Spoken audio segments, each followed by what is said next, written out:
So I'm downtown Wall Street, New York City, about to go into the stock exchange, which is really tough to get into. One of the rules is you have to have a suit. Now, I wear a suit to weddings, to funerals, but never for business. But these are the rules. You have to have a suit to get in there. So let's go and check it out. Welcome to the centre of global capitalism, the New York Stock Exchange. The companies listed here have a combined value of around $23 trillion. That's trillion with a T. To put that in perspective, it's 23 times the size of the entire Australian economy, 16 times bigger than the Australian Stock Exchange, or 5 trillion Big Macs.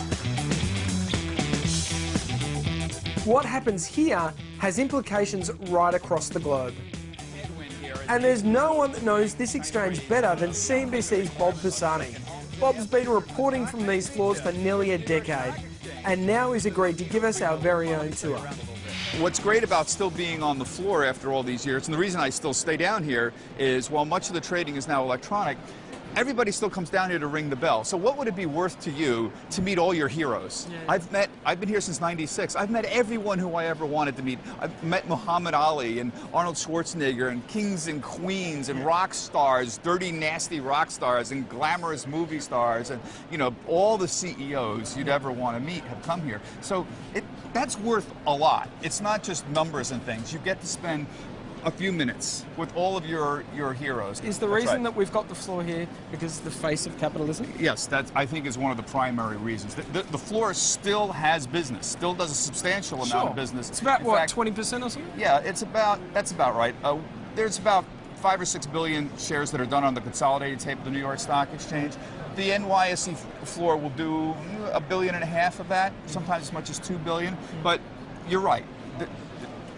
It is worth a lot for a CEO to come down here, ring the opening bell, and get all the free publicity on television that you're going to get. Now, there aren't as many traders here as there would have been, say, when you started. Oh, no.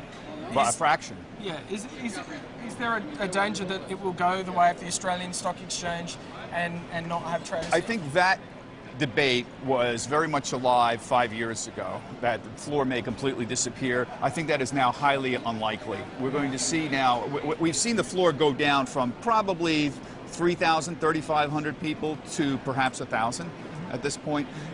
We have incorporated the American Stock Exchange. Yes. There are options traders around on the other side. Yes. As well. So the floor has gotten smaller, but at the same time there's more there's other kinds of business that have been brought down here. I think that the idea that the floor will disappear is highly unlikely now. So this really is hallowed turf here. The New York Stock Exchange, the traders' pit. If I was a sports nut, I'd say it's kind of like walking out onto the MCG. I mean, this room has seen booms, it's seen busts, the 1929 crash, the 1987 crash, the global financial crisis. But what does this room mean? We see it on the TV all the time. Well, a company issues shares to the public, and this is where these shares are valued. Whether they're up or they're down depends on what these guys and investors all around the world think. Art is another Wall Street veteran. He's been treading the floors for 50 years and he's seen thousands come and go. Back in the old days, he could tell that capitalism was in action by the roar of the voices in the pits. We used to have many more people down here, and you would, I'd have guests come in and they'd say, listen to that noise, how can you work with all that noise? And I'd say, the noise is my friend.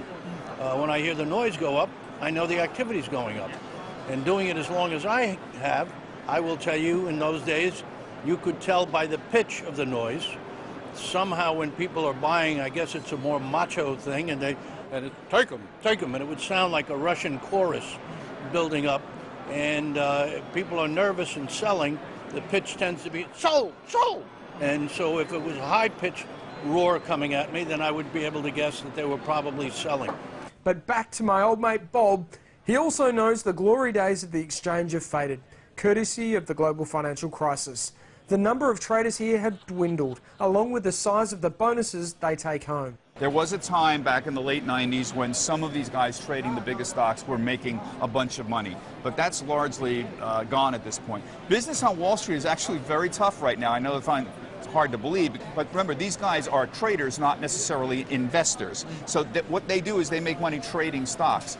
trading business has actually been, volumes have been quite low during this rally, unusually low. And the volatility, the intraday price swings have been low. So the ability to trade is lower. So while the markets are going up, and that's good news, the traders aren't necessarily making a lot of money because business has been very slow. Wall Street is a much smaller place now than it was 5-7 years ago. Certainly in 1999, which was the height for me. I can remember what it was like down here. It was insane, testosterone-fueled wildness.